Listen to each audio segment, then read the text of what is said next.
नमस्कार दोस्तों, स्वागत है आपका सोशल नॉलेज हिंदी में। तो दोस्तों, 2 साल तक शांति रहने के बाद अर्मेनिया और अज़रबैजान के बीच मंगलवार को फिर से युद्ध शुरू हो गया और अर्मेनिया ने दावा किया है कि इस संघर्ष में उसके 49 सैनिक मारे गए हैं। वहीं दूसरी ओर अज़रबैजान ने कहा है कि उसके 50 सैनिकों की मौत हुई है और कुछ ही घंटों के भीतर इस लड़ाई में 100 सैनिकों की मौत हो चुकी है। और 2020 के बाद नागोर्नो-काराबाख सरहद पर इतना भयानक हमला हुआ है।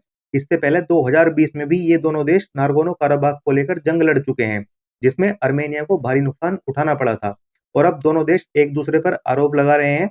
अर्मेनिया ने कहा कि बॉर्डर से सटे शहरों पर अज़रबैजान की सेना ने जबरदस्त गोलाबारी की है और अर्मेनिया के रक्षा मंत्रालय के मुताबिक अज़रबैजान की फौज तोपों और ड्रोन्स का इस्तेमाल करके भयानक हमलों को अंजाम दे रही है।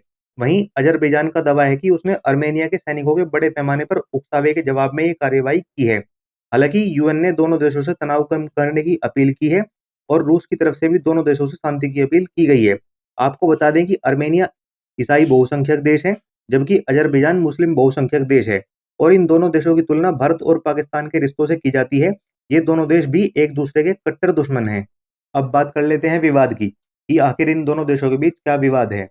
दरअसल नागोर्नो-काराबाख अज़रबैजान का हिस्सा है, जो 4,400 वर्ग किलोमीटर में फैला है, लेकिन 1994 से अलगाववादी युद्ध के बाद से ये अर्मेनिया के कब्जे में है और इसी विवाद को लेकर 2020 में भी दोनों देशों के बीच युद्ध हो चुका है, जो 6 हफ्ते तक चला था और इसमें लगभग 6,000 से ज़्यादा लोगों की मौत हुई थी। साथ ही रूसी विदेश मंत्रालय ने दोनों पक्षों से आगे बढ़ने से बचने और संयम दिखाने की अपील की है, क्योंकि अर्मेनिया के साथ रूस के मजबूत आर्थिक और सुरक्षा संबंध हैं और अर्मेनिया में रूस का एक मिलिट्री बेस भी है और रूस अज़रबैजान के साथ भी लगातार अपने रिलेशंस को डेवलप कर रहा है। और संयुक्त राष्ट्र महासचिव एंटोनियो गुटेरेस ने दोनों देशों से तनाव को कम करने के लिए तत्काल कदम उठाने और बातचीत के माध्यम से अपने मुद्दों को हल करने की अपील की है। लेकिन आज फिर से खबर आई है कि दोनों देशों के बीच ये संघर्ष अभी भी जारी है। हालांकि दोस्तों, इस पूरी खबर पर आपका क्या मानना है, आप मुझे कमेंट करके जरूर बताइएगा। Thank you very much for watching video.